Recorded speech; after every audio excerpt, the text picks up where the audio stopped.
ਸਤਿ ਸ਼੍ਰੀ ਅਕਾਲ। ਤੁਸੀਂ ਜੁੜੇ ਹੋਏ ਹੋ ਪੰਜਾਬੀ ਰੇਡੀਓ USA ਦੇ ਨਾਲ ਤੇ ਮੈਂ ਹਾਂ ਪ੍ਰਵੀਨ ਸ਼ਰਮਾ ਲੈ ਕੇ ਹਾਜ਼ਰ ਹਾਂ ਪ੍ਰੋਗਰਾਮ ਖਬਰ ਤੇ ਨਜ਼ਰ। ਖਬਰ ਤੇ ਨਜ਼ਰ ਪ੍ਰੋਗਰਾਮ ਦੇ ਵਿੱਚ ਮੇਰੇ ਨਾਲ ਜੁੜ ਚੁੱਕੇ ਨੇ ਮਿੰਟੂ ਗੁਰਸਰਗਾ ਜੀ। ਉਹਨਾਂ ਦਾ ਕਰਦੇ ਹਾਂ ਸਵਾਗਤ ਤੇ ਫੇਰ ਵਧਾਂਗੇ ਖਬਰਾਂ ਦੀ ਤਫਸੀਲ ਵੱਲ ਨੂੰ। ਮਿੰਟੂ ਸਤਿ ਸ਼੍ਰੀ ਅਕਾਲ, ਸਵਾਗਤ ਹੈ ਜੀ ਪੰਜਾਬੀ ਰੇਡੀਓ USA ਤੇ ਜੀ। ਸ਼ੁਕਰੀਆ ਜੀ, ਸਾਰਿਆਂ ਨੂੰ ਸਤਿ ਸ਼੍ਰੀ ਅਕਾਲ ਜੀ। ਅੱਗੇ ਵਧਣ ਤੋਂ ਪਹਿਲਾਂ ਧੰਨਵਾਦ ਕਰਦੇ ਚੱਲੀਏ ਸਾਡੇ ਸਪਾਂਸਰਸ ਦਾ, ਜਿਹੜੇ ਜ਼ਰੀਆ ਬਣਦੇ ਨੇ ਇਹਨਾਂ ਪ੍ਰੋਗਰਾਮਾਂ ਨੂੰ ਤੁਹਾਡੇ ਤੱਕ ਪਹੁੰਚਾਉਣ ਦਾ। ਖਾਲਸਾ ਇੰਸ਼ੋਰੈਂਸ ਏਜੰਸੀ ਵਾਲੇ ਪਿਛਲੇ ਕਈ ਦਹਾਕਿਆਂ ਤੋਂ ਇੰਸ਼ੋਰੈਂਸ ਦੇ ਵਿੱਚ ਸ਼ਾਨਦਾਰ ਸੇਵਾਵਾਂ ਦੇਣ ਦੇ ਲਈ ਜਾਣੇ ਜਾਂਦੇ ਨੇ। ਕਿਸੇ ਵੀ ਤਰ੍ਹਾਂ ਦੀ ਇੰਸ਼ੋਰੈਂਸ ਦੇ ਲਈ ਤੁਸੀਂ ਇਹਨਾਂ ਦੇ ਨਾਲ 408 272 2500 ਤੇ ਗੱਲ ਕਰ ਸਕਦੇ ਹੋ। ਟਰਕੀਆਨਾ ਇਮੀਗ੍ਰੇਸ਼ਨ ਲਾ ਫਰਮ ਵਾਲੇ, ਜੇ ਟਰਕੀਆਨਾ ਇਮੀਗ੍ਰੇਸ਼ਨ ਬਾਬਤ ਤੁਹਾਡਾ ਕੋਈ ਸਵਾਲ ਹੈ, ਕੋਈ ਸਲਾਹ ਕਰਨੀ ਹੈ ਤਾਂ 415 909 0503 ਤੇ ਗੱਲ ਕੀਤੀ ਜਾ ਸਕਦੀ ਹੈ। Krishan Tanota Yuba City, Baljinder Singh Nijjar Woodland, Paramjit Kaur Rangi Vacaville, Harnek Singh Pabla Indian ਕੰਜ਼ੀਡੈਂਟਨ, ਗੁਰਮੀਤ ਸਿੰਘ ਧਿਆਨ ਕੌਰ ਸਮਰਾ ਮੋਡੈਸਟੋ, ਜੱਸੀ ਗਿੱਲ ਪਲੰਬਿੰਗ ਵਾਲੇ, ਧਰਮ ਸਿੰਘ ਬੇਕਰਸਫੀਲਡ ਜੀਐਨ ਲੂ ਵਾਲੇ ਟਰੱਕ ਵਾਸ਼ ਕਰਦੇ ਨੇ, ਆਇਲ ਚੇਂਜ ਵੀ ਕਰਵਾ ਸਕਦੇ ਹੋ, 에ਅਰ ਬ੍ਰੇਕਾਂ ਦਾ ਕੰਮ ਤਸੱਲੀ ਬਖਸ਼ ਕਰਦੇ ਨੇ, ਨਵੇਂ ਪੁਰਾਣੇ ਟਾਇਰ ਵੀ ਇਹਨਾਂ ਤੋਂ ਲੈ ਸਕਦੇ ਹੋ। ਸੈਂਟਰ ਇਹਨਾਂ ਦੀ ਲੋਕੇਸ਼ਨ ਹੈ ਨਿਮਾ ਸਹੋਤਾ ਦੇ ਨਾਲ ਗੱਲ ਕੀਤੀ ਜਾ ਸਕਦੀ ਹੈ 209 277 0113 ਤੇ। ਟਰੱਕਾਂ ਦੀ ਸਿਖਲਾਈ ਲੈਣ ਦੇ ਬਾਰੇ ਸੋਚ ਰਹੇ ਹੋ ਤਾਂ ਵੈਸਟ ਕੋਸਟ ਟਰੱਕ ਸਕੂਲ ਵਾਲੇ ਅਜੀਤ ਟਵਾਲ ਦੇ ਨਾਲ ਸੰਪਰਕ ਕੀਤਾ ਜਾ ਸਕਦਾ ਹੈ। ਨੰਬਰ ਹੈ 559 800 0590 ਤੇ ਜ਼ੈਂਡਰ ਗਰੁੱਪ ਵਾਲੇ ਕਿਸੇ ਵੀ ਤਰ੍ਹਾਂ ਦਾ ਘਰ ਖਰੀਦਣਾ ਜਾਂ ਘਰ ਵੇਚਣਾ ਹੈ ਜਾਂ ਲੈਣਾ ਚਾਹੁੰਦੇ ਤੁਸੀਂ ਹੋਮ ਲੋਨ ਤੇ ਇਹਨਾਂ ਦੇ ਨਾਲ 559 905 2575 ਤੇ ਗੱਲ ਕੀਤੀ ਜਾ ਸਕਦੀ ਹੈ। ਮਿੰਟੂ ਜੀ, ਸਿੱਧੂ ਮੂਸੇ ਵਾਲੇ ਦੇ ਕਤਲ ਕਾਂਡ ਦੀਆਂ, ਸਿੱਧੂ ਮੂਸੇ ਵਾਲੇ ਨੂੰ ਮਾਰਨ ਦੀਆਂ ਹੋਈਆਂ ਸਨ ਕੋਸ਼ਿਸ਼ਾਂ, ਇਸ ਗੱਲ ਦੀ ਹੁਣ ਪੁਸ਼ਟੀ ਕੀਤੀ ਹੈ ਜੀ? ਬਿਲਕੁਲ ਜੀ, ਇਹ ਪਹਿਲੀ ਵਾਰੀ ਹੈ ਕਿ ਪੰਜਾਬ ਪੁਲਿਸ ਨੇ ਵੀ ਮੰਨਿਆ ਹੈ ਕਿ ਸਿੱਧੂ ਮੂਸੇਵਾਲਾ ਮਾਰਨ ਵਾਸਤੇ ਇਹਨਾਂ ਨੇ ਪਹਿਲਾਂ ਵੀ ਕੁਝ ਯਤਨ ਕੀਤੇ ਸਨ। ਤਾਂ ਕਿਉਂਕਿ ਪਿਛਲੇ ਦਿਨੀ ਆਪਾਂ ਦੇਖਿਆ ਕਿ ਬੜੀ ਫੜੋ-ਫੜਾਈ ਚੱਲ ਰਹੀ ਸੀ ਤੇ ਉਹਦੇ ਸਿਲਸਿਲੇ ਵਜੋਂ ਹੀ ਇਹਨਾਂ ਨੇ 2 ਬੰਦੇ ਫੜੇ ਸੀਗੇ, ਰਈਆ ਤੇ ਤੂਫਾਨ। ਹਾਂਜੀ, ਮਾਝੇ ਦੇ ਸੀਗੇ ਦੋਵੇਂ ਹੀ। ਅੱਛਾ, ਉਦੋਂ ਬਾਅਦ ਜਦੋਂ ਇਹਨਾਂ ਨੇ ਪੀਸੀ ਕੀਤੀ ਆ ਤਾਂ ਉਹਦੇ ਵਿੱਚ ਜ਼ਾਹਰਾ ਤੌਰ ਤੇ ਇਹਨਾਂ ਨੇ ਪਹਿਲੀ ਦਫਾ ਆਖਿਆ, ਜਿਹੜੇ ਯਾਦਵ ਸਾਹਿਬ ਆ, ਕਿ ਦੇਖੋ ਜੀ ਇਹ ਕੋਸ਼ਿਸ਼ਾਂ ਪਹਿਲਾਂ ਵੀ ਹੋਈਆਂ। ਮਤਲਬ ਕਿ ਜਦੋਂ ਇਹਨਾਂ ਨੇ ਜੱਗੂ ਭਗਵਾਨਪੁਰੀਆ, ਲਾਰੈਂਸ ਬਿਸ਼ਨੋਈ, ਇਹਨਾਂ ਨੇ ਇਹਨਾਂ ਨੂੰ ਟਾਰਗੇਟ ਦਿੱਤਾ ਤਾਂ ਫਰਵਰੀ ਮਹੀਨੇ ਦੇ ਵਿੱਚ ਹੀ ਇਹ ਟਾਰਗੇਟ ਜਿਹੜਾ ਪੂਰਾ ਕਰਨ ਦਾ ਹੁਕਮ ਹੋਇਆ ਸੀ ਇਹਨਾਂ ਨੂੰ। ਤਾਂ ਇਸ ਕੰਮ ਨੂੰ ਨੇਪਰੇ ਚਾੜਨ ਵਾਸਤੇ ਆ ਜਿਹੜੇ ਫੜੇ ਗਏ ਆ, ਮਨੀ ਰਈਆ, ਮਨਦੀਪ ਤੂਫਾਨ, ਇਹਨਾਂ ਨੇ ਸਚਿਨ ਥਾਪਨ ਜਿਹੜਾ ਫਰਾਰ ਹੈ, ਮੇਰੇ ਖਿਆਲ ਦੇ ਨਾਲ ਉਹਨੂੰ ਅਜ਼ਰਬੈਜਾਨ ਦੇ ਵਿੱਚ ਡਿਟੇਨ ਕੀਤਾ ਹੋਇਆ। ਤਾਂ ਇਸ ਤੋਂ ਇਲਾਵਾ ਜਿਹੜਾ ਕਪਿਲ ਪੰਡਤ ਹੈ, ਜਿਹਨੂੰ ਨੇਪਾਲ ਦੇ ਬਾਰਡਰ ਤੋਂ ਫੜਿਆ ਗਿਆ ਬੀਤੇ ਦਿਨ, ਕਿ ਇਹਨਾਂ ਦੀ ਮਦਦ ਦੇ ਨਾਲ ਇੱਥੋਂ ਮਤਲਬ ਕਿ ਸਾਰਾ ਕੁਝ ਸੈੱਟ ਅਪ ਕਰਕੇ ਇਹਨਾਂ ਨੇ ਰੇਕੀ ਕੀਤੀ ਸੀ ਤਕਰੀਬਨ 3 ਵਾਰੀ। 3 ਵਾਰੀ ਮੂਸੇ ਵਾਲਿਆਂ ਨੂੰ ਇਹ ਮਾਰਨ ਗਏ, ਯਤਨ ਕੀਤੇ, ਵਰਦੀਆਂ ਵੀ ਲਈਆਂ, ਸਾਰਾ ਕੁਝ ਹੈ ਜਿਹੜਾ, ਪਰੰਤੂ ਇਹ ਕੰਮ ਜਿਹੜਾ ਨੇਪਰੇ ਨਹੀਂ ਚੜ ਸਕਿਆ। ਉਹਦਾ ਕਾਰਨ ਸ਼ਾਇਦ ਹੋਏਗਾ, ਇੱਕ ਆਪਾਂ ਨੂੰ ਪਤਾ ਹੈ ਕਿ ਉਸ ਟਾਈਮ ਇਲੈਕਸ਼ਨ ਚੱਲ ਰਿਹਾ ਸੀ। ਹਾਂਜੀ, ਤੇ ਉਸ ਵੇਲੇ ਕਾਂਗਰਸ ਦੀ ਸਰਕਾਰ ਸੀ, ਕੈਂਡੀਡੇਟਸ ਕੋਲ ਵੈਸੇ ਹੀ ਸਿਕਿਉਰਿਟੀ ਸੀ, ਸਿੱਧੂ ਮੂਸੇ ਵਾਲੇ ਕੋਲ ਵੀ ਸਿਕਿਉਰਿਟੀ ਸੀਗੀ। ਤਾਂ ਲੱਗਦਾ ਇਹ ਹੋਇਆ ਕਿ ਉਹਨਾਂ ਦਿਨਾਂ ਦੇ ਵਿੱਚ ਇਸ ਕਰਕੇ ਇਹ ਆਪਣੀ ਸਕੀਮ ਨੂੰ ਨੇਪਰੇ ਨਹੀਂ ਚੜਾ ਸਕੇ ਜੀ। ਪਰ ਹੁਣ ਸਭ ਤੋਂ ਵੱਡੀ ਗੱਲ ਜਾਂ ਸਭ ਤੋਂ ਵੱਡਾ ਸਵਾਲ ਇਸ ਗੱਲ ਦਾ ਆ ਕਿ ਪੰਜਾਬ ਪੁਲਿਸ ਆਪ ਹੀ ਮੰਨੀ ਆ, ਤਾਂ ਇਹਦਾ ਮਤਲਬ ਇਹ ਆ ਕਿ ਪੰਜਾਬ ਪੁਲਿਸ ਫਿਰ ਫੇਲ ਕਰ ਗਈ ਕਿ ਇਹਨਾਂ ਨੇ ਖੁਫੀਆ ਤੌਰ ਤੇ ਜੋ ਵੀ ਇਹਨਾਂ ਕੋਲ ਇਨਪੁਟ ਸੀਗੇ, ਇਹ ਤਾਂ ਜ਼ਾਹਰਾ ਜੀ ਗੱਲ ਹੈ ਨਾ ਕਿ ਇਹਨਾਂ ਚੀਜ਼ਾਂ ਦਾ ਖੁਲਾਸਾ ਸਭ ਤੋਂ ਪਹਿਲਾਂ ਕੀਤਾ ਸੀਗਾ ਦਿੱਲੀ ਪੁਲਿਸ ਨੇ। ਦਿੱਲੀ ਪੁਲਿਸ ਨੇ ਤਾਂ ਦਿੱਲੀ ਪੁਲਿਸ ਨੇ ਤੇ ਵੀ ਆਖਿਆ ਸੀਗਾ ਕਿ ਜਦੋਂ ਸ਼ਾਹਰੁਖ ਨੂੰ ਫੜਿਆ ਤਾਂ ਅਸੀਂ ਇਨਪੁਟ ਇਹਨਾਂ ਨੂੰ ਅੱਗੇ ਫਾਰਵਰਡ ਕੀਤੀ ਸੀਗੀ। ਅਸੀਂ ਇਹਨਾਂ ਨੂੰ ਦੱਸਿਆ ਸੀਗਾ ਕਿ ਭਾਈ ਆਹ ਸਾਰਾ ਕੁਝ ਹੈ, ਤਾਂ ਤੁਸੀਂ ਆਪਣਾ ਕੰਮ ਸੰਭਾਲੋ। ਤਾਂ ਹੁਣ ਇਹ ਆਪ ਵੀ ਮੰਨਦੇ ਆ ਕਿ ਫਰਵਰੀ ਦੇ ਵਿੱਚ ਇਸ ਤਰ੍ਹਾਂ ਦੇ ਯਤਨ ਹੋਏ ਸਨ। ਜੇ ਇਸ ਤਰ੍ਹਾਂ ਦੇ ਯਤਨ ਹੋਏ ਸੀ ਕਿ ਤੁਹਾਡੇ ਕੋਲ ਖੁਫੀਆ ਤੌਰ ਤੇ ਸੂਚਨਾਵਾਂ ਵੀ ਸੀ, ਤਾਂ ਫਿਰ ਤਾਂ ਤੁਸੀਂ ਘਿਰ ਜਾਓਗੇ ਕਿ ਸਿਕਿਉਰਿਟੀ ਦੇ ਮਾਮਲੇ ਦੇ ਵਿੱਚ ਤੁਸੀਂ ਕੋਤਾਹੀ ਕਿਉਂ ਕੀਤੀ। ਫਿਰ ਉਹ ਲੋਕ ਕਿਵੇਂ ਨਾ ਜ਼ਿੰਮੇਵਾਰ ਹੋਣ ਜਿਨ੍ਹਾਂ ਨੇ ਸਿਕਿਉਰਿਟੀ ਵਾਲਾ ਕਾਗਜ਼ ਜਿਹੜਾ ਹੈ ਉਹ ਸੋਸ਼ਲ ਮੀਡੀਆ ਤੇ ਜਾਂ ਮੇਨ ਸਟ੍ਰੀਮ ਮੀਡੀਆ ਦੇ ਵਿੱਚ ਲੀਕ ਕੀਤਾ। ਇੱਥੇ ਆਪਣੇ ਆਪ ਦੇ ਵਿੱਚ ਬੜਾ ਇੱਕ ਤਰ੍ਹਾਂ ਨਾਲ ਕਹਿ ਲਈਏ ਨਾ ਕਿ ਪੰਜਾਬ ਪੁਲਿਸ ਵਾਸਤੇ ਕਸੂਤਾ ਸਵਾਲ ਆ। ਇੱਕ ਪਾਸੇ ਤੁਸੀਂ ਆਪ ਹੀ ਮੰਨ ਰਹੇ ਹੋ ਕਿ ਪਹਿਲਾਂ ਹੀ ਸਿੱਧੂ ਮੂਸੇਵਾਲੇ ਨੂੰ ਮਾਰ ਦੇਣਾ ਸੀ ਜੇ ਇਹਨਾਂ ਦਾ ਸੂਤ ਲੱਗਦਾ, ਤੇ ਦੂਜੇ ਪਾਸੇ ਤੁਸੀਂ ਆਪ ਹੀ ਉਹਦੀ ਸਿਕਿਉਰਿਟੀ 'ਚ ਕੱਟ ਮਾਰਦੇ ਹੋ ਤੇ ਆਪ ਹੀ ਤੁਹਾਡੇ ਇੱਥੇ ਸਾਰਾ ਕੁਝ ਜਿਹੜਾ ਚੱਲਦਾ ਹੈ। ਸਾਫ਼ ਆ, ਜ਼ਾਹਿਰ ਆ ਕਿ ਇਹ ਮਾਮਲਾ ਜਿਹੜਾ ਹੈ ਉਹ ਕਿਤੇ ਨਾ ਕਿਤੇ ਇੰਟੈਲੀਜੈਂਸੀ ਦੇ ਆਪਾਂ ਜੇ ਪੱਖ ਤੋਂ ਲਈਏ ਤਾਂ ਪੰਜਾਬ ਪੁਲਿਸ ਵਾਸਤੇ ਬਹੁਤ ਵੱਡਾ ਸਵਾਲ ਖੜਾ ਕਰੇਗਾ। ਹਾਂਜੀ ਜੀ ਬਿਲਕੁਲ। ਅਗਲੀ ਖਬਰ ਦੀ ਗੱਲ ਕਰੀਏ, ਵਧੀਏ ਤੇ ਗੱਲ ਕਰੀਏ ਕਪਤਾਨ ਸਾਹਿਬ ਦੀ, ਕੈਪਟਨ ਸਾਹਿਬ ਦੀ। ਇਹਨਾਂ ਨੇ ਹੁਣ ਜਿਹੜਾ ਰਲੇਵੇਂ ਦੀ ਗੱਲ ਚੱਲੀ ਹੈ ਤੇ ਪ੍ਰਨੀਤ ਕੌਰ ਜੀ ਬੋਲੇ ਨੇ, ਕਹਿੰਦੇ ਮੈਂ ਤਾਂ ਹਾਲ ਦੀ ਘੜੀ ਕਾਂਗਰਸ ਦੇ ਵਿੱਚ ਹੀ ਹਾਂ। ਨਹੀਂ ਦੇਖੋ ਗੱਲ ਇਹ ਆ ਜੀ ਕਿ ਜੇ ਕਿਤੇ ਸਿਰ ਜਾਏਗਾ ਤੇ ਕੰਨਾਂ ਨੇ ਨਾਲ ਹੀ ਜਾਣਾ ਹੈ। ਕਹਿਣ ਨੂੰ ਕੀ ਹੈ ਦੇਖੋ ਗੱਲ ਕੀ ਹੈ ਕਿ ਬਈ ਹੁਣ ਜਿਹੜਾ ਇਹ ਇਸ ਵੇਲੇ ਸਾਰਾ ਕੁਝ ਚੱਲਦਾ ਪਿਆ, ਮਜਬੂਰੀਆਂ ਦੋਨੋਂ ਤਰਫ ਨੇ। ਇੱਕ ਤਰਫ ਇੱਕ ਪਾਸੇ ਇਹ ਆ ਕਿ ਜੇ ਅਸੀਂ ਕੱਢਦੇ ਆ ਤੇ ਮੈਂਬਰ ਪਾਰਲੀਮੈਂਟ ਤੇ ਰਹਿਣਾ ਹੀ ਰਹਿਣਾ ਹੈ ਪ੍ਰਨੀਤ ਕੌਰ ਨੇ। ਹਾਂਜੀ ਤੇ ਸਾਡਾ ਇੱਕ ਨੰਬਰ ਵੀ ਘਟ ਜਾਏਗਾ। ਜੇ ਪ੍ਰਨੀਤ ਕੌਰ ਦਲ ਬਦਲੀ ਕਰਦੀ ਹੈ ਤਦ ਆਪਣੇ ਆਪ ਹੀ ਉਹਦੀ ਮੈਂਬਰਸ਼ਿਪ ਖਤਮ ਹੋ ਜਾਏਗੀ। ਹੁਣ ਕਾਂਗਰਸ ਵਾਸਤੇ ਇਹੀ ਰੇਟ ਹੈ ਨਾ, ਕਾਂਗਰਸੀ ਪੰਜਾਬ ਦੇ ਜਿਹੜੇ ਆ ਉਹ ਤੇ ਬੜੇ ਚਿਰ ਤੋਂ ਰੌਲਾ ਪਾਉਂਦੇ ਆ ਕਿ ਬਈ ਇਹਨਾਂ ਤੇ ਐਕਸ਼ਨ ਹੋਣਾ ਚਾਹੀਦਾ, ਇਹਨਾਂ ਤੇ ਐਕਸ਼ਨ ਹੋਣਾ ਚਾਹੀਦਾ ਹੈ। ਤੁਸੀਂ ਵੇਖੋ ਗੱਲ ਸੁਣੋ ਮੇਰੀ, ਜਿਹੜੀ ਆ ਰਲੇਵੇਂ ਵਾਲੀ ਪ੍ਰਕਿਰਿਆ ਦਾ ਹੁਣ ਰੌਲਾ ਪਾਉਂਦੇ ਆ ਨਾ ਮੀਡੀਆ ਅਦਾਰੇ ਕਿ 19 ਨੂੰ ਹੋ ਜਾਣੀ, 19 ਨੂੰ ਹੋ ਜਾਣੀ ਆ। ਆਪਾਂ 1 ਮਹੀਨੇ ਪਹਿਲਾਂ ਹੀ ਦੱਸਦਾ ਸੀਗਾ, 1 ਮਹੀਨਾ ਪਹਿਲਾਂ ਕਿ ਇਹਨਾਂ ਦੇ ਘਰ ਦੇ ਵਿੱਚ ਮੀਟਿੰਗ ਹੋਈ ਆ। ਜਦੋਂ ਅਮਰਿੰਦਰ ਸਿੰਘ ਸਿਹਤਯਾਬ ਨਹੀਂ ਸੀਗਾ, ਉਹਦੇ ਵਿੱਚ ਭਾਜਪਾ ਦੇ ਉੱਚ ਕੋਟੀ ਦੇ ਆਗੂ ਇਹਨਾਂ ਦੇ ਘਰ ਪਹੁੰਚੇ ਸਨ। 2.5 ਘੰਟੇ ਉੱਥੇ ਬੈਠੇ ਨੇ। ਸਾਰਾ ਰੋਡ ਮੈਪ ਉਦੋਂ ਹੀ ਤਿਆਰ ਹੋਇਆ ਸੀਗਾ ਕਿ ਕਿੱਦਾਂ ਕਿੱਦਾਂ ਗਾਂ ਕਦਮ ਚੁੱਕਣੇ ਨੇ। ਅੱਛਾ, ਜਦੋਂ ਤੁਸੀਂ ਦੇਖਿਆ ਹੋਣਾ ਇਲੈਕਸ਼ਨ ਦੇ ਵਿੱਚ ਵੀ ਪ੍ਰਨੀਤ ਕੌਰ ਨੇ ਪ੍ਰਚਾਰ ਕੀਤਾ, ਕਿਹਦੇ ਲਈ ਕੀਤਾ? ਆਪਣੇ ਘਰ ਵਾਲੇ ਦੀ ਪਾਰਟੀ ਵਾਸਤੇ।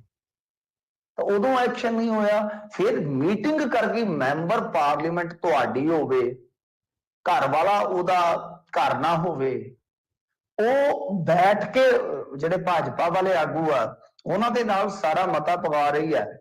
ਤਾਂ ਹੋਰ ਉੱਤੇ ਕੀ ਰਹਿ ਗਿਆ ਬਈ? ਹੋਰ ਉੱਥੇ ਕੀ ਹੈ ਬਾਕੀ? ਤਾਂ ਬਹਰਹਾਲ ਹੁਣ ਪ੍ਰਨੀਤ ਕੌਰ ਨੇ ਜਿਹੜੀ ਗੱਲ ਕਹੀ ਹੈ ਉਹ ਤੇ ਇਹੋ ਆ ਕਿ ਹਾਲ ਦੀ ਘੜੀ ਤਾਂ ਬਈ ਮੈਂ ਇੱਥੇ ਹੀ ਆ, ਕਾਂਗਰਸ ਦੇ ਵਿੱਚ ਆ। I am with Congress at the moment. ਜੀ ਤੇ ਹੁਣ ਪਾਰਟੀ ਉੱਤੇ ਉਹਨਾਂ ਦੀ ਮਰਜ਼ੀ ਹੈ। ਮੈਂ ਇਲੈਕਟਡ ਐਮਪੀ ਆ, ਜਿੰਨੀ ਦੇਰ ਹੈਗੀ ਆ ਉਨੀ ਦੇਰ ਲੋਕਾਂ ਦੀ ਸੇਵਾ ਕਰਾਂਗੀ। ਤਾਂ ਸਾਫ਼ ਹੈ, ਉਹ ਕਹਿੰਦੇ ਕਿ ਜਦ ਤੱਕ ਹੈਗੀ ਆ ਤਦ ਤੱਕ ਪਾਰਟੀ ਦੇ ਜਿਹੜੇ ਮੇਰੇ ਫਰਜ਼ ਨੇ, ਅਸੂਲ ਨੇ, ਮੈਂ ਉਹਨਾਂ ਨੂੰ ਨਿਭਾ ਰਹੀ ਹਾਂ। ਪਰ ਫਰਜ਼ ਅਸੂਲ ਤੇ ਕਿਹੜੇ ਨੇ ਤੁਹਾਡੇ ਭਾਈ, ਕਿਹੜੇ ਨੇ? ਤਾਂ ਹੁਣ ਇਹ ਦੇਖਣਾ ਹੋਏਗਾ ਕਿ 19 ਸਤੰਬਰ ਤੋਂ ਬਾਅਦ ਕੀ ਹੁੰਦਾ। ਜਦੋਂ ਮਰਜ਼ਰ ਹੋ ਜਾਏਗਾ ਤੇ ਉਸ ਤੋਂ ਬਾਅਦ ਰਣਿੰਦਰ ਜੈਇੰਦਰ ਉਹਦੇ ਨਾਲ ਜਾਣਗੇ। ਪ੍ਰਨੀਤ ਕੌਰ ਦੇਖੋ ਸਾਰੀ ਫੈਮਿਲੀ ਚਲੀ ਜਾਵੇ, ਇਹ ਇੱਧਰ ਰਹਿ ਜਾਣਾ, ਇਹ ਵੀ ਕਮਾਲ। ਵੈਸੇ ਕਾਂਗਰਸ ਦੇ ਵਿੱਚ ਅਜੂਬੇ ਹੁੰਦੇ ਨੇ। ਤੁਹਾਨੂੰ ਯਾਦ ਹੋਏਗਾ ਕਿ ਜਿਹੜਾ ਇੱਕ ਸੀਗਾ ਬਾਹੂਬਲੀ ਸਾਧੂ ਸੀ ਉਹਦਾ ਨਾਮ, ਤੇ ਉਹ ਮਤਲਬ ਕਿ ਅੱਡ ਮੈਂਬਰ ਪਾਰਲੀਮੈਂਟ ਬਣਿਆ ਸੀਗਾ ਲੜ ਕੇ। ਤੇ ਜਿਹੜੀ ਉਹਦੀ ਵਾਈਫ ਸੀਗੀ ਰਣਜੀਤਾ, ਉਹ ਅੱਡ ਬਣੀ ਸੀ ਇਹਨਾਂ ਤੋਂ। ਤਾਂ ਇਹਨਾਂ ਦੇ ਇਸ ਤਰ੍ਹਾਂ ਦੇ ਕਾਰਵਾਈ ਚੱਲਦੇ ਨੇ। ਪਰ ਸਾਫ਼ ਹੈ, ਦੇਖੋ ਗੱਲ ਕੀ ਹੈ ਕਿ ਇਸ ਸਾਰੇ ਟੱਬਰ ਨੇ ਜਾਣਾ ਹੀ ਜਾਣਾ ਸੀਗਾ। ਵੈਸੇ ਅਮਰਿੰਦਰ ਸਿੰਘ ਦਾ ਇਤਿਹਾਸ ਹੈ, ਤੁਹਾਨੂੰ ਪਤਾ ਹੀ ਹੈ। ਇਹਨਾਂ ਨੇ ਕਾਂਗਰਸ ਛੱਡੀ, ਅਕਾਲੀ ਦਲ 'ਚ ਚਲੇ ਗਏ, ਉਹਨਾਂ ਤੋਂ ਵੱਖ ਹੋ ਕੇ ਫਿਰ ਆਪਣਾ ਦਲ ਬਣਾ ਲਿਆ, ਪੰਥਕ ਦਲ। ਫਿਰ ਜਾ ਕੇ ਤੇ ਰਲੇਵਾਂ ਕਰ ਲਿਆ, ਕਾਂਗਰਸ ਪਾਰਟੀ 'ਚ ਆ ਗਏ। ਅਕਾਲੀ ਦਲ ਬਾਦਲ 'ਚ ਵੀ ਫਿਰ ਥੋੜਾ ਸਮਾਂ ਲਾਇਆ। ਸੋ ਗੱਲ ਇਹ ਆ ਕਿ ਜਦੋਂ ਹੁਣ ਇਹ ਚੀਜ਼ਾਂ ਦਾ ਚੱਲਦਾ ਹੈ ਕੰਮ, ਤਾਂ ਅਮਰਿੰਦਰ ਕੋਲ ਹੁਣ ਕੁਝ ਨਹੀਂ ਬਚਿਆ। ਇਹ ਆ ਕਿ ਇੱਕ ਧਮਾਕਾ ਹੋ ਸਕਦਾ ਹੈ ਕਿ ਰਾਹੁਲ ਗਾਂਧੀ ਜਿਵੇਂ ਇੱਧਰ ਨੂੰ ਆਏਗਾ ਉਹ ਭਾਰਤ ਜੋੜੋ ਯਾਤਰਾ 'ਚ, ਤਾਂ ਉਸ ਤੋਂ ਪਹਿਲਾਂ ਇੱਕ ਧਮਾਕਾ ਕਰ ਦੇਣ ਨਾਲ 5-7 ਹੋਰ ਲੈ ਕੇ, ਕੋਈ ਇਧਰੋਂ ਉਧਰੋਂ। ਮੈਨੂੰ ਤਾਂ ਲੱਗਦਾ ਕੋਈ 1-2 ਵਿਧਾਇਕ ਹੀ ਨਾ ਆ ਜਾਣਾ। ਇਹ ਵੀ ਹੈ, ਸਭੋ ਸੱਚ ਹੀ ਹੈ ਨਾ। ਇਹ ਧਮਾਕਾ ਹੋ ਜਾਏਗਾ। ਉਹਦੇ 'ਚ ਕੀ ਹੈ? ਕਿਉਂਕਿ ਦੇਖੋ ਭਾਜਪਾ ਕੀ ਬਣਾਏਗੀ ਪ੍ਰਵੀਨ ਜੀ, ਇਹ ਸਮਝਣ ਵਾਲੀ ਗੱਲ ਹੈ। ਇੱਥੇ ਬਣਾਏਗੀ ਜੱਟ ਵਰਸਸ ਜੱਟ। ਭਾਜਪਾ ਜੱਟ ਵਰਸਸ ਜੱਟ ਬਣਾਏਗੀ। ਤਾਂ ਜੱਟ ਵਰਸਸ ਜੱਟ ਦਾ ਮਤਲਬ ਕਿ ਇਹੀ ਲੜਨਾ ਆਪਸ ਦੇ ਵਿੱਚ। ਤੇ ਸਾਡੇ ਬਣੀ ਇਹ ਜਿਹੜੇ ਇਹਨਾਂ ਦੇ ਹਿੰਦੂ ਚਿਹਰੇ ਆ ਉਹ ਹੋ ਜਾਣਗੇ ਥੋੜੇ ਜਿਹੇ ਪਿੱਛੇ, ਤੇ ਲੜਨਗੇ ਕੌਣ? ਉਹ ਤੁਹਾਡੇ ਸਾਹਮਣੇ ਆ। ਹੁਣ ਜੇ ਦੇਖੀਏ ਤੇ ਆਪਾਂ ਜਿਹੜੇ ਸਿੱਧੂ ਹੋਰੀ, ਕਾਂਗੜ ਹੋਰੀ, ਉਹ ਤੇ ਪਹਿਲਾਂ ਹੀ ਬੈਠੇ ਨੇ ਜਾ ਕੇ ਉੱਥੇ। ਜੀ ਜੀ ਇਹਦੇ ਖਾਸਮ ਖਾਸ ਸਿਪਾਹ ਸਲਾਰ, ਫਿਰ ਇਸ ਤੋਂ ਇਲਾਵਾ ਸੁਨੀਲ ਜਾਖੜ ਹੋਰੀ, ਸਾਰੇ ਉਹ ਸਾਰੇ ਉੱਥੇ ਨੇ। ਤਾਂ ਗੇਮ ਤਾਂ ਉਹੀ ਬਣ ਗਈ। ਤੋ ਇਸ ਕਰਕੇ ਭਾਜਪਾ ਹੋ ਸਕਦਾ ਹੈ ਕਿ ਅਮਰਿੰਦਰ ਸਿੰਘ ਨੂੰ ਪ੍ਰਧਾਨ ਬਣਾ ਦੇਵੇ, ਕਿਉਂਕਿ ਇਹਨਾਂ ਦਾ ਪ੍ਰਧਾਨ ਦਾ ਅਹੁਦਾ ਖਾਲੀ ਹੋਵੇਗਾ ਹੁਣ ਅੱਗੇ ਜਾ ਕੇ। ਤੇ ਜਿਹੜੇ ਇਹ ਪ੍ਰਧਾਨ ਨੇ ਇਸ ਟਾਈਮ ਮੌਜੂਦਾ ਅਸ਼ਵਨੀ ਜੀ, ਇਹਨਾਂ ਦੀ ਕੋਈ ਖਾਸ ਵੁਕਤ ਹੈ ਨਹੀਂ ਪੰਜਾਬ ਦੀ ਰਾਜਨੀਤੀ 'ਚ। ਅਮਰਿੰਦਰ ਇਹ ਆ ਵੀ ਚਲੋ ਹੋਰ ਨਹੀਂ ਤੇ ਬਸ ਟਿੰਡ 'ਚ ਕਾਨਾ ਪਾਈ ਰੱਖੇਗਾ। ਜੀ ਬਿਲਕੁਲ। ਤੋ ਇਹ ਇਹਨਾਂ ਦੀ ਸਟ੍ਰੈਟਜੀ ਹੈਗੀ ਇਸ ਟਾਈਮ। ਤੇ ਇਹਦੇ 'ਚ ਹੁਣ ਪ੍ਰਨੀਤ ਕੌਰ ਜੀ ਦਾ ਪਤਾ ਨਹੀਂ ਕੀ ਬਣੇਗਾ, ਪਤਾ ਨਹੀਂ ਕੀ ਹੋਏਗਾ ਕੀ ਨਹੀਂ ਹੋਏਗਾ, ਪਰ ਇਹ ਸਾਫ਼ ਆ ਕਿ ਇਹ ਜਾਣਗੇ ਇਹਨਾਂ ਦਾ ਟੱਬਰ ਜਾਏਗਾ ਹੀ ਜਾਏਗਾ, ਤਾਂ ਤੈਅ ਹੀ ਆ, ਰਲੇਵਾ ਇਹਨਾਂ ਦਾ ਹੋਣਾ ਹੀ ਹੋਣਾ।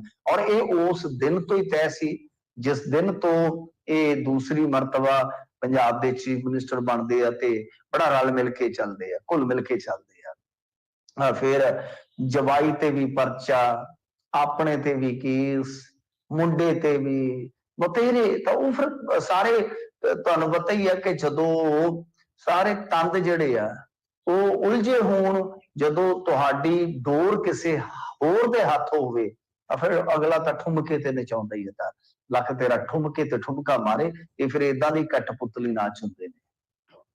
ਵੈਸੇ ਮੈਂ ਜਦੋਂ ਤੁਸੀਂ ਦੱਸ ਰਹੇ ਸੀ ਨਾ ਵੀ ਇਹਨਾਂ ਨੂੰ ਪ੍ਰਧਾਨ ਬਣਾਇਆ ਜਾ ਸਕਦਾ, ਤੇ ਮੈਂ ਤਾਂ ਸੋਚ ਰਿਹਾ ਸੀ, ਮੈਂ ਕਿਹਾ ਵੀ ਜਾਖੜ ਸਾਹਿਬ ਹੋਣੀ ਜਾਂ ਰਾਜਕੁਮਾਰ ਵੇਰਕੇ ਹੋਣੀ 5 ਸਾਲ ਪਹਿਲਾਂ ਦੁਖੀ ਰਹੇ ਵਿਚਾਰੇ, ਮਿਲਦੇ ਕਿਸੇ ਨੂੰ ਨਹੀਂ ਸੀਗੇ ਕੈਪਟਨ ਸਾਹਿਬ।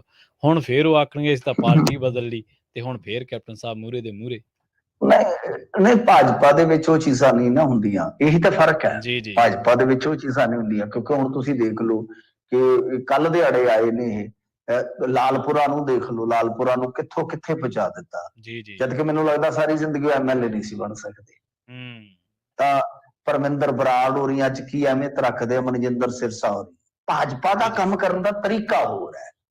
ਜਾਖੜ ਨੂੰ ਹੋ ਸਕਦਾ ਉਹ ਕੌਮੀ ਪੋਲਿਟਿਕਸ 'ਚ ਵਾੜ ਦੇਣ, ਉਹਨਾਂ ਨੇ ਇੱਕ ਦੇ ਦਿੱਤੀ ਆ ਕੱਲ ਬੜੀ ਵੱਡੀ ਜ਼ਿੰਮੇਵਾਰੀ ਸੁਨੀਲ ਜਾਖੜ ਨੂੰ ਜੀ। ਤਾਂ ਸੁਨੀਲ ਜਾਖੜ ਹੈ ਵੀ ਵੈਸੇ ਕੌਮੀ ਪੋਲਿਟਿਕਸ ਜੋਗਰਾ ਹੀ ਹੈ, ਉਹ ਉੱਥੇ ਕਾਬਲੀਅਤ ਰੱਖਦਾ ਹੈ, ਇਹਦੇ 'ਚ ਕੋਈ ਸ਼ੱਕ ਨਹੀਂ ਹੈ ਕਿ ਇੱਥੋਂ ਤਾਂ ਭਾਵੇਂ ਉਹ ਹਾਰ ਜਾਂਦਾ ਹੈ, ਪਰ ਉੱਥੇ ਦੀ ਉਹ ਕਾਬਲੀਅਤ ਜ਼ਰੂਰ ਰੱਖਦਾ ਕੌਮੀ ਪੱਧਰ, ਕਿਉਂਕਿ ਉਹਨੂੰ ਮੁੱਦਿਆਂ ਦੀ ਸਮਝ ਵੀ ਹੈ ਤੇ ਪਕੜ ਵੀ ਹੈ। ਤੇ ਬਾਕੀ ਇਹ ਸੈਟਿੰਗ ਕਰ ਲੈਂਦੇ ਆ, ਇਹਨਾਂ ਨੇ ਤਾਂ ਆਪਣੇ ਬੰਦੇ ਤੁਸੀਂ ਦੇਖੋ ਪਿੱਛੇ ਕਰ ਦੇਣੇ ਨੇ, ਪਰ ਉਹ ਬੋਲਣਗੇ ਨਹੀਂ ਬੋਲਣ, ਨਾਰਾਜ਼ਗੀ ਜ਼ਾਹਰ ਕਰਨਗੇ, ਪਾਰਟੀ ਦੇ ਵਿੱਚ ਹੀ ਕਰਨਗੇ ਮਾੜੀ ਮੋਟੀ ਕਿ ਯਾਰ ਕੱਲ ਆਏ ਆ ਮੰਗਣ ਆਈ, ਘਰ ਤੇ ਕਬਜ਼ਾ ਕਰਕੇ ਬਹਿ ਗਈ, ਪਰ ਉਹ ਇੰਨਾ ਜ਼ਿਆਦਾ ਦੂਸ਼ਣਬਾਜ਼ੀ ਕਰਕੇ ਰੌਲਾ ਨਹੀਂ ਪਾਉਂਦੇ ਜਿਵੇਂ ਕਾਂਗਰਸੀ ਪਾਉਂਦੇ ਸੀ। ਜੀ ਜੀ।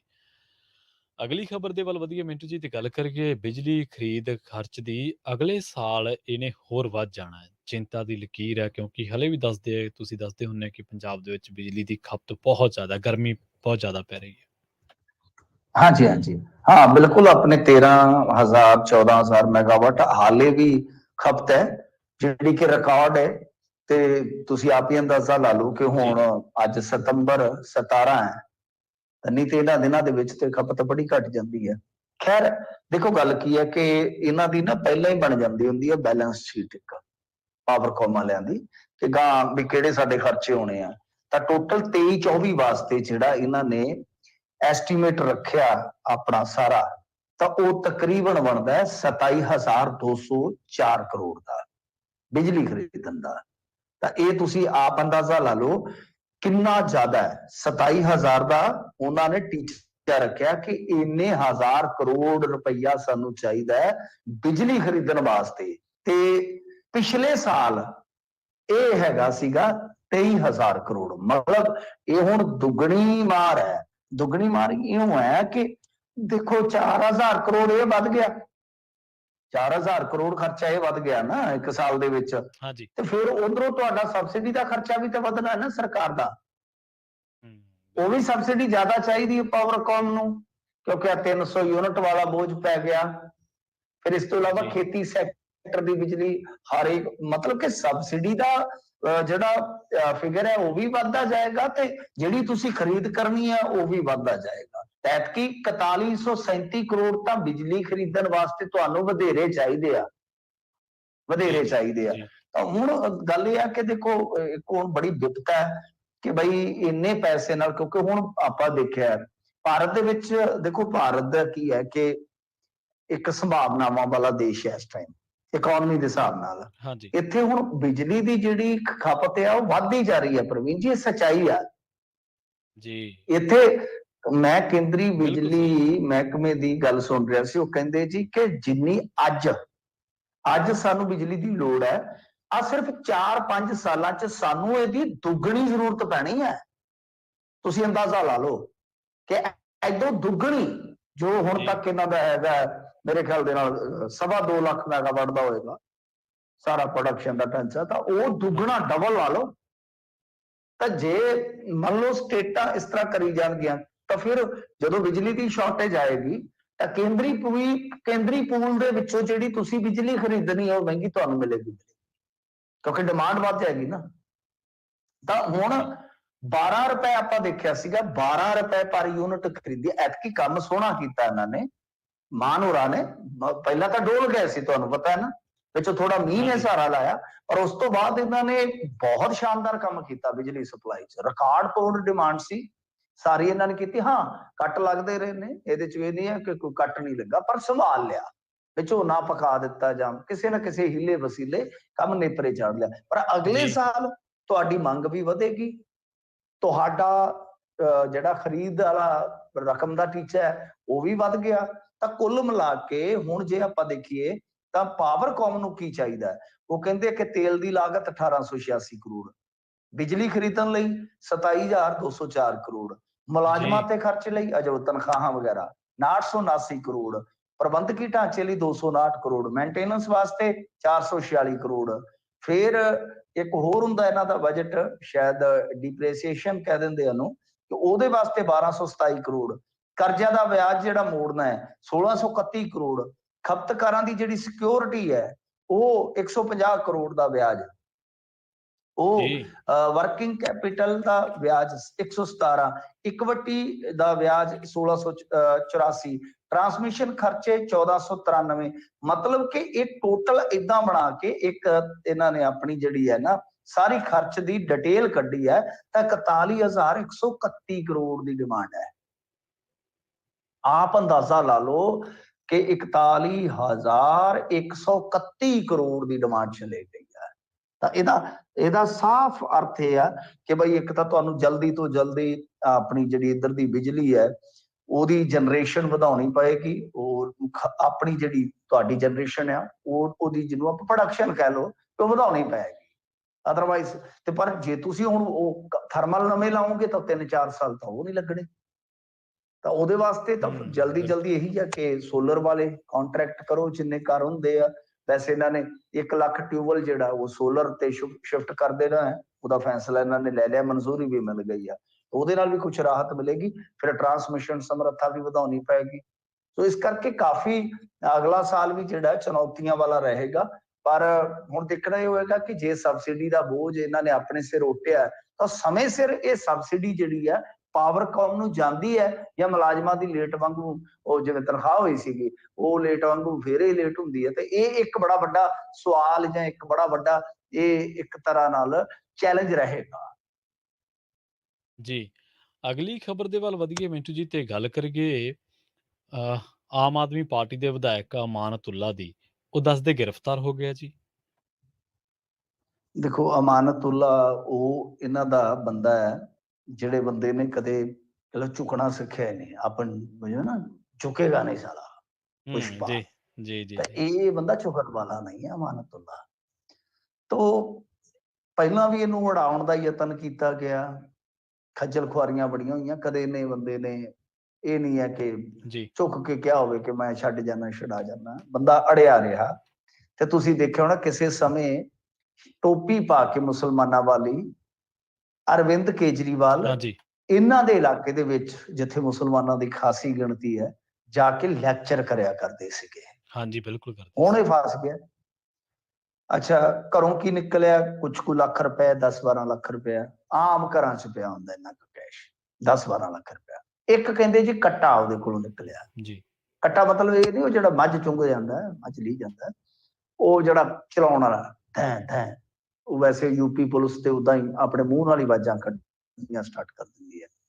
ਅੱਛਾ, ਜਿਹੜੇ ਬੰਦੇ ਕੋਲ ਆਪਦੇ ਕੋਲ ਗਨਮੈਨ ਆ ਉਸਤਾਦ, ਉਹ ਕਾਤੋਂ ਕੱਟੇ ਜੀ, ਰੱਖਦਾ ਜੀ। ਫਿਰ, ਉਹ ਬੱਚੇ ਰੱਖਦਾ ਫਿਰ, ਇਹ ਬੜਾ ਵੱਡਾ ਸਵਾਲ ਆ, ਬਹੁਤ ਵੱਡਾ ਸਵਾਲ ਆ।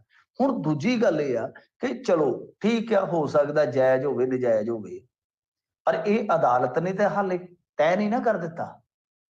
ਤੁਸੀਂ ਵੇਖੋ ਕਿ ਜੀ। ਸਿਸੋਦੀਆ ਦੇ ਘਰੇ ਤੇ ਹਾਲੇ ਸੀਬੀਆਈ ਜਿਹੜੀ ਆ ਉਹ ਦਿੱਲੀ ਦੇ ਦੂਜੇ ਪਾਸੇ ਖਲੋਤੀ ਹੁੰਦੀ ਹੈ, ਤੇ ਕੇਜਰੀਵਾਲ ਪਹਿਲਾਂ ਹੀ ਕੋਠੇ ਤੇ ਚੜ ਕੇ ਚੀਕਾਂ ਮਾਰ ਦਿੰਦੇ ਨੇ, ਹਾਏ ਆ ਗਈ ਜੀ। ਹੋਏ, ਆ ਗਈ ਹੋਏ, ਆ ਗਈ ਹੋਏ, ਆ ਗਈ ਹੋਏ। ਮਤਲਬ ਇੱਥੋਂ ਪੰਜਾਬ ਵਾਲਿਆਂ ਨੂੰ ਵੀ ਉਹ ਟਵੀਟ ਭੇਜਦੇ ਆ ਕਿ ਟਵੀਟ ਕਰੋ, ਤੇ ਇਹ ਵੀ ਉਹ ਚੇਪੀ ਤੁਰੇ ਆਉਂਦੇ ਨੇ ਜੀ।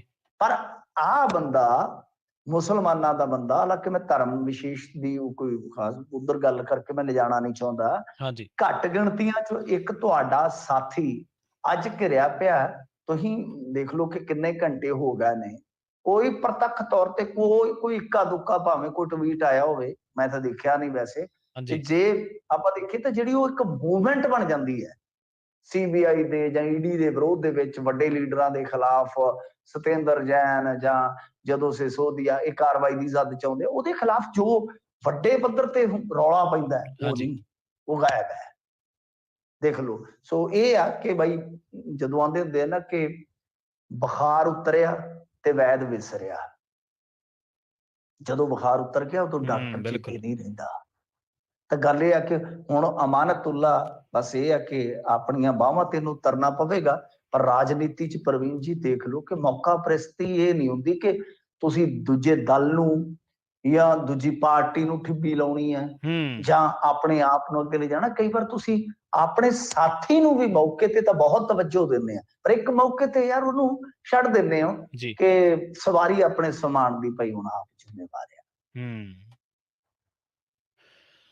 ਅਗਲੀ ਖਬਰ ਦੇ ਵੱਲ ਵਧੀਏ ਮਿੰਟੂ ਜੀ, ਤੇ ਹੁਣ ਇਹ ਸੁਣਨ ਦੇ ਵੇਖਣ ਦੇ ਵਿੱਚ ਆ ਰਹੀਆਂ ਖਬਰਾਂ ਵੀ ਆਈਆਂ ਨੇ ਕਿ ਮਾਝੇ ਦੇ ਵਿੱਚੋਂ ਹੀ ਇੱਕ ਹੋਰ ਔਰਤ ਦੀਆਂ ਨਸ਼ੇ ਦੇ ਵਿੱਚ ਹੋਣ ਦੀਆਂ ਤਸਵੀਰਾਂ ਬਾਹਰ ਆਈਆਂ, ਜਿਹੜੀ ਲੰਘੇ ਦਿਨੀ ਇੱਕ ਵੀਡੀਓ ਵਾਇਰਲ ਹੋਈ ਸੀ, ਆਪਾਂ ਦੇਖਿਓ, ਉਹ ਵੀ ਕਾਫੀ ਵਿਵਾਦਤ ਹੋ ਗਈ ਸੀ। ਬਾਅਦ ਦੇ ਵਿੱਚ ਬੀਬੀ ਕਹਿੰਦੀ ਮੈਂ ਤਾਂ ਫੋਟੋ ਖਿਚਾਉਣੀ ਸੀ, ਸ਼ਾਇਦ ਕੁਛ ਇਦਾਂ ਦਾ ਕੁਛ ਕਿਹਾ ਸੀ ਉਹਨੇ। ਹਾਂਜੀ, ਨਹੀਂ ਉਹ ਤੇ ਫਿਰ ਚਲੋ ਗੱਲ ਇਹ ਹੈ ਕਿ ਹੁਣ ਕੀ ਕੀਤਾ ਜਾ ਸਕਦਾ ਹੈ, ਉਹ ਤਾਂ ਜਦੋਂ ਵੀਡੀਓ ਵਾਇਰਲ ਹੋ ਜਾਂਦੀ ਹੈ, ਨਹੀਂ ਉਹਨੂੰ ਛੱਡ ਆਏ ਸਨ, ਨਸ਼ਾ ਛੁਡਾਊ ਕੇਂਦਰ ਚ ਛੱਡ ਆਏ ਸਨ, ਤੇ ਚਲੋ ਆਪਾਂ ਦੁਆ ਕਰਨੇ ਆ ਕਿ ਬਈ ਉਹ ਆਪਣਾ ਸਰੀਰ ਠੀਕ ਕਰਕੇ ਤੇ ਆਪਣੇ ਘਰ ਨੂੰ ਸਾਂਭੇ, ਬਿਹਤਰ ਹੈ। ਕਿਉਂਕਿ ਔਰਤ ਹਮੇਸ਼ਾ ਘਰਾਂ ਦੇ ਜਿਹੜੇ ਹੁੰਦੇ ਨਾ ਉਹ ਥੰਮ ਹੁੰਦੇ ਨੇ, ਔਰਤਾਂ ਦੇ ਹੱਥ ਜਿਹੜੇ ਉਹ ਥੰਮ ਹੁੰਦੇ ਘਰਾਂ ਦੇ, ਤੇ ਉਹ ਹੱਥ ਐ ਕੰਬਲ ਲੱਗ ਜਾਣ ਤਾਂ ਸਮਝ ਲਓ ਘਰਾਂ ਦੀ ਛੱਤ ਸਲਾਮਤ ਨਹੀਂ ਹੈ। ਤਾਂ ਇੱਥੇ ਹੁਣ ਦੇਖੋ, ਉਸ ਤੋਂ ਬਾਅਦ ਇੱਕ ਵੀਡੀਓ ਆ ਗਈ ਸੀ ਜਿਹਦੇ ਵਿੱਚ ਦੋ ਲੜਕੀਆਂ ਨੇ ਰਕਸ਼ੇ ਤੇ ਬੈਠ ਕੇ ਕਿਹਾ ਸੀਗਾ ਕਿ ਅਸੀਂ ਫਲਾਣੀ ਥਾਂ ਤੋਂ, ਯਾਨੀ ਉਸੇ ਉਹ ਜਿਹੜਾ ਮੁਹੱਲਾ ਹੈ ਮਕਬੂਲਪੁਰਾ, ਕਿ ਉੱਥੋਂ ਨਸ਼ਾ ਲੈ ਕੇ ਆ ਰਹੀਆਂ ਤੇ ਪਿਛਲੇ 10 ਸਾਲਾਂ ਤੋਂ ਕਰ ਰਹੀਆਂ।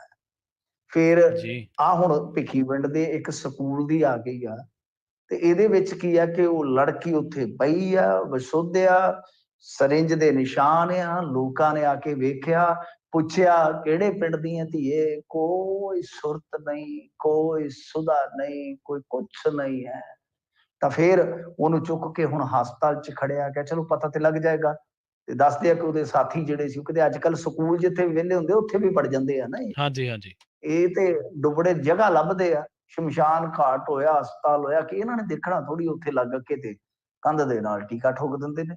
ਇਹ ਤੇ ਡਾਕਟਰ ਤੇ ਹਾਲੇ ਉਹਨਾਂ ਚਿਰ ਚ ਪਿੱਛੇ ਉਹ ਖਿੱਚਦਾ ਨਹੀਂਗਾ ਪੂਜੀ ਫੜ ਕੇ ਸਰਿੰਜ ਦੀ, ਜਦੋਂ ਤੱਕ ਕਿਤੇ ਠੋਕ ਦਿੰਦੇ ਨੇ, ਇੰਨੀ ਪ੍ਰੈਕਟਿਸ ਹੁੰਦੀ ਹੈ ਇਹਨਾਂ ਦੀ। ਤੇ ਇਹ ਉਹ ਜਿਹੜੇ ਨਾਲ ਜਿਹੜੇ ਆਏ ਸੀਗੇ ਉਹ ਤਾਂ ਭੱਜ ਗਏ ਜਦੋਂ ਬਸੁੱਧ ਹੋਈ, ਇਹ ਉੱਥੇ ਪਈ ਰਹੀ। ਚਲੋ ਚੰਗੇ ਕਰਮਾਂ ਨੂੰ ਲੋਕਾਂ ਨੇ ਚੁੱਕਿਆ, ਇਹਦੀ ਵੀਡੀਓ ਇੰਨੀ ਜ਼ਿਆਦਾ ਵਾਇਰਲ ਨਹੀਂ ਕੀਤੀ ਲੋਕਾਂ ਨੇ, ਚਲੋ ਇਹ ਵੀ ਵਾਹ ਭਲੀ ਆ, ਕਿਉਂਕਿ ਬੜੀ ਜ਼ਿੰਦਗੀ ਖਰਾਬ ਹੋ ਜਾਂਦੀ ਆ। ਪਰ ਤੁਸੀਂ ਇਹ ਦੇਖ ਲਓ ਕਿ ਆਪਾਂ ਕੀ ਦੇਖ ਰਹੇ ਹਾਂ ਮਾਝੇ ਦੇ ਵਿੱਚੋਂ, ਜਾਂ ਤਿੰਨਾਂ ਦਾ ਤਾਂ ਮੈਂ ਤੁਹਾਨੂੰ ਦੱਸ ਦਿੱਤਾ ਨਾ ਹਵਾਲਾ ਦੇ ਕੇ ਕਿ 3 ਵੀਡੀਓ ਜਾਂ 3 ਬੀਬੀਆਂ ਨਾਲ ਜੁੜੀਆਂ ਖਬਰਾਂ ਆ ਰਹੀਆਂ। ਤਾਂ ਲੋੜ ਹੈ ਕਿ ਹੁਣ ਜਦੋਂ ਨਸ਼ਾ ਵਿਰੋਧੀ ਕੋਈ ਵੀ ਮੁਹਿੰਮ ਚੱਲਦੀ ਹੈ, ਉਹਦੇ ਵਿੱਚ ਹੁਣ ਤੁਹਾਨੂੰ ਇਹ ਸੱਚ ਹੈ ਜੀ, ਮੈਂ ਅੱਜ ਤੋਂ 5-6 ਸਾਲ ਪਹਿਲਾਂ ਪ੍ਰਵੀਨ ਜੀ ਜਦੋਂ ਇਹਨਾਂ ਚੀਜ਼ਾਂ ਦਾ ਥੋੜਾ ਬੋਲਣਾ ਸਟਾਰਟ ਕੀਤਾ ਇਹਨਾਂ ਚੀਜ਼ਾਂ ਤੇ, ਤਾਂ ਮੈਨੂੰ ਬਹੁਤ ਟ੍ਰੋਲ ਕੀਤਾ ਗਿਆ ਕਿ ਤੁਸੀਂ ਲੋਕ ਫਲਾਣੀ ਸਰਕਾਰ ਨੂੰ ਬਦਨਾਮ ਕਰਨ ਵਾਸਤੇ ਤੁਸੀਂ ਧੀਆਂ ਭੈਣਾਂ ਦਾ ਸਹਾਰਾ ਲੈਂਦੇ ਹੋ। ਐਸਾ ਨਹੀਂ ਹੈ। ਧੀਆਂ ਭੈਣਾਂ ਤਾਂ ਸਾਡੀ ਇਹ ਰਹਿਣੀਆਂ ਹੀ ਸਾਡੀਆਂ ਨੇ ਜੀ, ਬਿਲਕੁਲ ਬਿਲਕੁਲ, ਭਾਵੇਂ ਉਹ ਗਲਤ ਰਾਹਾਂ ਤੇ, ਪਰੰਤੂ ਸੱਚ ਹੁੰਦਾ ਹੈ। ਉਹ ਕਈ ਵਾਰ ਲੇਟ ਆਉਂਦਾ ਪਰ ਸਾਡੇ ਸਾਹਮਣੇ ਆ ਜਾਂਦਾ, ਫਿਰ ਉਹਦੀ ਭਿਆਨਕਤਾ ਬਹੁਤ ਹੁੰਦੀ, ਉਹਦਾ ਪਸਾਰ ਬਹੁਤ ਹੁੰਦਾ ਹੈ। ਤਾਂ ਅੱਜ ਹੁਣ ਤੁਸੀਂ ਦੇਖ ਲਓ ਕਿ ਜੀ ਇੱਕ ਇਲਾਕੇ 'ਚੋਂ ਕਿੰਨੀਆਂ ਖਬਰਾਂ ਆਪਾਂ ਨੂੰ ਮਿਲ ਰਹੀਆਂ ਨੇ। ਤਾਂ ਇਹ ਇੱਕ ਇਲਾਕੇ ਤੱਕ ਸੀਮਤ ਨਹੀਂ, ਇਹ ਰੋਗ ਹੈ, ਇਹ ਰੋਗ ਕਿਸੇ ਦੇ ਘਰ ਵੀ ਵੜ ਸਕਦਾ, ਇਹਦੇ ਤੇ ਕੋਈ ਮਜ਼ਾਕ ਕਰਨ ਵਾਲੀ ਜਾਂ ਕੋਈ ਜੀ ਇਹ ਸਹੀ ਨਹੀਂ ਹੈਗਾ ਕਿ ਕੋਈ ਆਪਣੀ ਪ੍ਰਸਿੱਧੀ ਹਾਸਲ ਕਰਨ ਲਈ ਕੋਈ ਯਤਨ ਕਰਨਾ ਚਾਹੀਦਾ, ਇਹ ਸੱਚ ਹੈ, ਹਕੀਕਤ ਆ।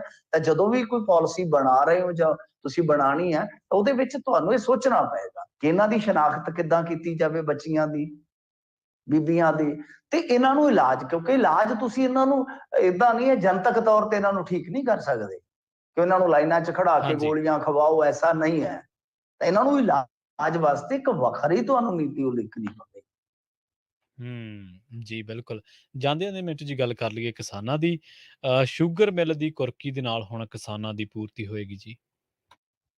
ਹਾਂਜੀ, ਬਿਲਕੁਲ, ਇਹ ਕਾਫ਼ੀ ਦਿਨਾਂ ਤੋਂ ਤੁਹਾਨੂੰ ਪਤਾ ਹੀ ਹੈ ਕਿ ਫਗਵਾੜੇ ਮਿੱਲ ਵਾਲਾ ਚੱਲਦਾ ਪਿਆ ਰੌਲਾ, ਹਾਂਜੀ, ਜਿਹਦੇ ਵਿੱਚ ਉਹਨਾਂ ਨੇ ਕਿਸਾਨਾਂ ਦੇ ਪੈਸੇ ਦੇਣੇ ਆ, ਪਰ ਉਹ ਪੈਸੇ ਦੇ ਨਹੀਂ ਰਹੇ। ਉਹਨਾਂ ਦਾ 50 ਕਰੋੜ ਦਾ ਬਕਾਇਆ ਖਲੋਤਾ ਹੈ। ਤਾਂ ਕੱਲ ਕਪੂਰਥਲੇ 'ਚ ਇਹਨਾਂ ਦੀ ਜਿੰਮ ਆ, ਇਹ ਇੱਕ ਪਹਿਲਾਂ ਫਰਮ ਕੋਲ ਸੀ, ਫਿਰ ਦੂਜੀ ਕੋਲ ਚਲੇ ਗਈ। ਜੀ, ਤਾਂ ਇਹਨਾਂ ਦੀ ਉਹ ਜਿਹੜੀ ਜਿੰਮ ਹੈ, ਉਹ ਵੀ ਅਟੈਚ ਕਰ ਦਿੱਤੀ ਗਈ, ਪਰ ਬਾਅਦ ਦੇ ਵਿੱਚ ਕਿਹਾ ਗਿਆ ਕਿ ਮਿੱਲ ਦੀ ਜਿਹੜੀ ਸਾਰੀ ਮਸ਼ੀਨਰੀ ਹੈ, ਦੇਖੋ ਜਿਹੜੀ ਜ਼ਮੀਨ ਹੈ ਉਹ ਨਹੀਂ ਹੋ ਸਕਦੀ, ਹੂੰ, ਕਿਉਂਕਿ ਉਹ ਜਿਹੜੀ ਜ਼ਮੀਨ ਆ, ਉਹ ਇਸ ਵੇਲੇ ਵਰਤਮਾਨ 'ਚ ਉਹ ਹੈਗੀ ਆ ਪੰਜਾਬ ਸਰਕਾਰ ਦੀ।